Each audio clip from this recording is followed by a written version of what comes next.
Comme vous dites, les anciens connaissaient cela. Alors, les Grecs, il y a une anecdote assez amusante au sujet de ce gouverneur qui voulait prendre une ville et qui démontre que c'était utilisé en fait de façon quasi quotidienne. Oui, ça c'était une anecdote sumérienne. Deux villes qui rentrent en guerre parce que l'une veut prendre l'autre. Donc il y a le gouverneur d'une ville qui va trouver le gouverneur de l'autre ville et qui lui dit voilà, je vais venir prendre ta ville. Donc il lui dit oui, mais je vais d'abord consulter les dieux. Vous imaginez ça de nos jours. Donc il revient quelques temps après. Oui, on a consulté nos dieux, donc tu peux prendre la ville, c'est d'accord. Et l'autre il dit ben non, moi ça ne m'intéresse pas du tout. Ce que je veux c'est ton blé. Le reste tu peux le garder. Alors il est parti avec le blé. C'était quand même bien de consulter les dieux de façon à ne pas avoir de catastrophe. Pourquoi on consultait dans l'Antiquité le futur? Parce qu'ils connaissaient la loi. La loi elle s'appelait le principe de l'alpha et de l'oméga. On consultait le futur. Une autre illustration, parce que je trouve que c'est très révélateur et que c'est pas simplement le pourtour méditerranéen qui connaissait ça. Les aborigènes, par exemple, s'en servaient aussi. Oui, les aborigènes ont une tradition de futur qui est absolument sensationnelle, puisque même de nos jours, ils utilisent encore une espèce de téléphone portable avec l'invisible. Vous avez une histoire authentique assez surprenante d'une femme qui va mourir. Son fils, qui est à des milliers de kilomètres de là, reçoit l'information « Je vais mourir, il faudrait que tu viennes me voir ». Comme ça, par intuition. Et l'enfant répond à sa mère « Oui, mais attends, moi j'ai des kilomètres à faire, il faudrait que tu attendes ». Et la femme dit ben, « D'accord », la mère dit « D'accord, je vais attendre que tu viennes pour mourir ». Ça se passe comme ça. Et il n'y a aucun téléphone. Mais c'est comme s'ils avaient le téléphone. Et il y a une autre chose qui est plus intéressante, mais là ça ne se fait plus, c'était les combats entre tribus aborigènes. Ils avaient décrété que le premier blessé était dans le camp des vaincus. Donc on commençait à lancer les flèches et tous les objets possibles et imaginables.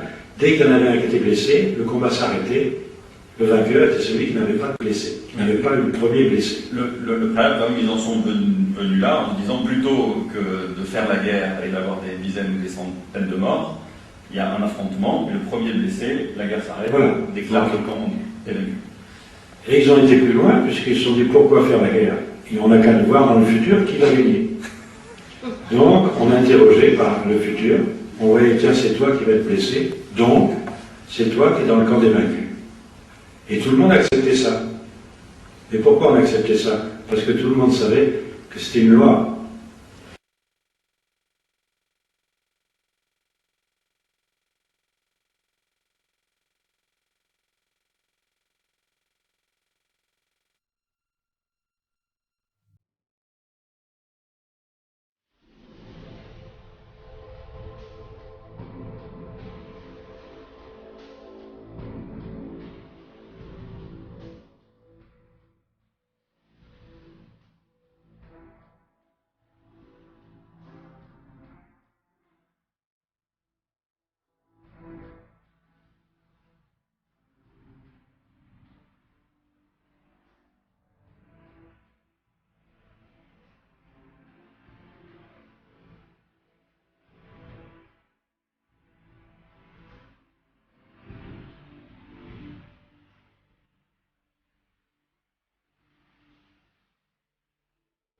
Et quand on cherche un petit peu qui sont les Beatles, d'où ils viennent, quelles sont leurs influences intellectuelles, là on trouve une belle petite photo de John Lennon, Paul McCartney, George Harrison et l'autre abruti de batteur là, je sais plus comment il s'appelle.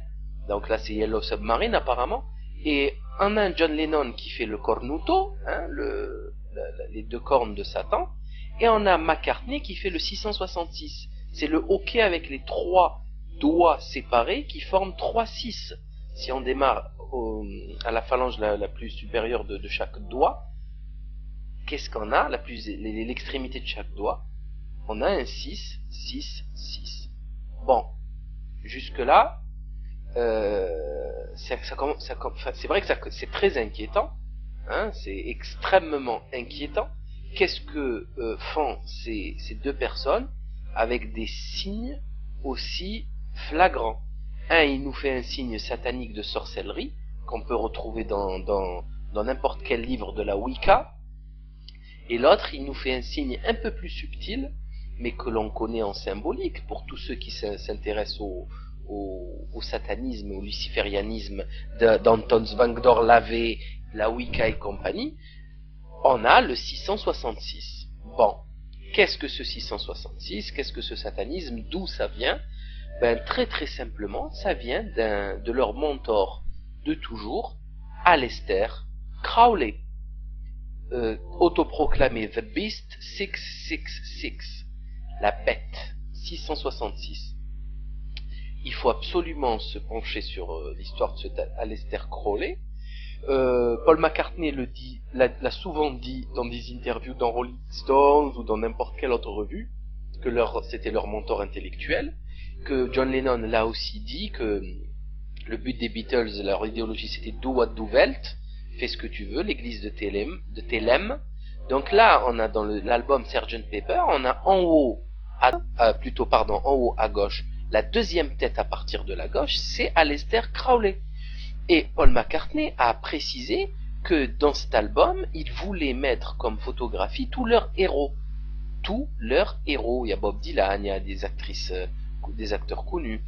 Donc, ils ont mis leurs héros sur cette pochette, ce qui veut dire que Aleister Crowley était leur héros. Là, on nage quand même dans le sordide. Aleister Crowley a dans ses écrits dit que la meilleure des victimes c'était un jeune mâle blanc plein d'innocence. Ce type, dans sa villa qui a été rachetée par Led Zeppelin, par le chanteur Jimmy Page, le guitariste Jimmy Page de Led Zeppelin. D'ailleurs, Robert Plant, le chanteur, c'était pareil. Jim Morrison, c'est pareil, il a fait une chanson sur lui. Ozzy Osbourne, Mr. Crowley, il a fait une chanson sur lui.